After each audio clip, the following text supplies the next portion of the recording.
So after Jesus entered into Jerusalem, I want to take back up the point of view of this diaspora Jewish person who has come to Jerusalem to celebrate the Passover. And I want you to imagine with me, first of all, the chaos of Jesus and the crowd as they come into the area at the foot of the steps up to the Temple Mount. And it's a huge crowd, and Jerusalem is already packed. And as we've noted, there are soldiers everywhere. And Jesus dismounted from the donkey colt and was making his way up into the courts of the temples. And it would have been a near trampling situation. And our protagonist, if you will, I'll just take his voice. As I was standing there, I heard all kinds of things. It is he. It is the Messiah. I couldn't see him very well. I could see him when he was up on the donkey, but he's actually not terribly tall. And there's so many people around him, and there are so many of us already making their way. And I heard someone say, "This is it. This is it. The Messiah has come. The Messiah has come. God has saved his people." And then I heard somebody else say, "He's going to get us all killed. He's going to get us all killed." And I wondered why people thought this about a man who was in fact not terribly impressive to look at, and who was surrounded by all these people. And what was it that was so special about this man that they knew that he must be the Messiah?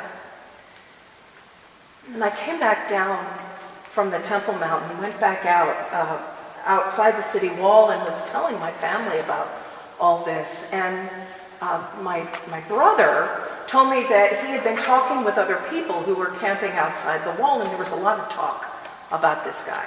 His name was Jesus, Yeshua. He was from Galilee, and there are a lot of crazy Galileans here this year.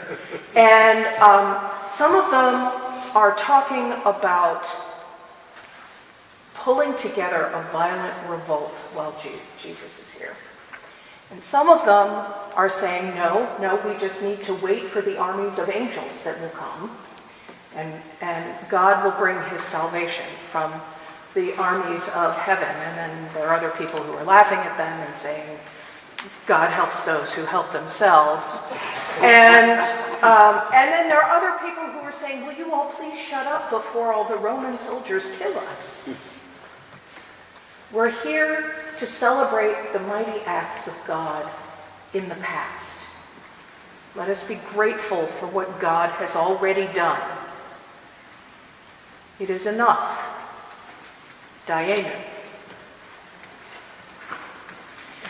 I was talking about it with my family, and we decided the next day that we were going to try and make it up into the city, up to the Temple Mount, to see if we could hear this teacher and hear what he had to say. Well, we got there, and he was there, and there was a huge crowd, but everybody was sitting down, so we had a better chance. But of course, he was speaking in Aramaic, and we didn't really understand what he was saying. There were some Greeks there, actually, some Gentiles, who had come up for the Passover.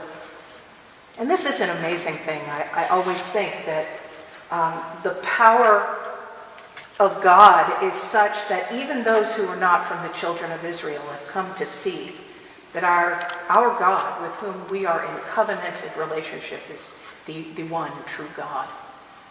I find that beautiful. I find that really moving and surprising. It can't be easy for them to be non-Jews, worshiping only one God. That's got to be weird for them with their families. We were listening, and they told me that he was talking about money. And he was talking about how important it is that we not get attached to our money, that we know the difference between what is necessary to live in this world and what is necessary to live beyond this world. And he noted that there was an older woman who had tossed just a couple of tiny coins into the coffers of the temple. And Jesus said, this woman has given everything she has because she is devoted to God. And no matter how much any of these wealthy people who are wandering around here, all the people who could afford to come to Jerusalem, no matter how much they give, it's not going to be as much as she gave. Because she gave everything. And then there were some people who were sort of doing what rabbis do, and they were asking him some questions, and about money, and all right, so we owe these things to God, but what about paying taxes to Caesar? Should we be doing that? And I didn't quite catch it, but it was something like, because the money has Caesar's picture on it, he can have it. And meanwhile, we need to recognize what really matters in God's eyes. And I thought that was really moving. I thought that was really interesting, what he was saying about that, about understanding the difference between what is enough in this life and then what is necessary beyond this life. And I believe in the world to come. I believe in the world to come. And so I thought, well, this is a pretty smart guy. He's pretty insightful. He's got a lot of charisma. And maybe he is blessed by God. Maybe he is the one who's come to lead us. And then apparently he started talking about how he had to die.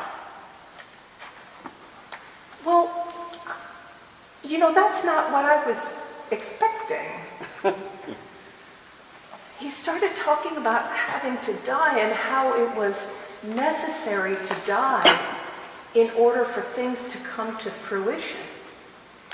And how God had sent him to die. And that, I know that is not what the Messiah is sent to do. I mean, my understanding of what God sends the Messiah to do is to rescue his people. Not to just show up and die. I don't really see how that's going to help anybody. And then there was thunder.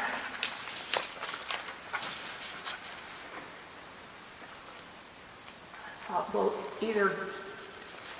either God is not happy with what he's saying, or God is supporting what he's saying. But I'm not sure. I'm not sure what's going on. And somebody called him out on it. Somebody said, listen, you keep talking about how you have to die, but if you're the Messiah, you don't have to die because the Messiah lives forever, right? So he gave an answer, and I got someone to help me, and as best I can tell, he didn't actually answer the question. What he said was, you have the light now. Walk in the light while you have it. I thought about that. I'm still not sure what this man is all about. But it is clear that something very important is happening here. I find him compelling. And I find him frightening. But I find myself drawn to him and wanting to know more. And I want to understand how someone who clearly believes that he has come by the grace of God to save God's people is going to accomplish that in ways that don't make any sense to me. I am very curious to see what happens next.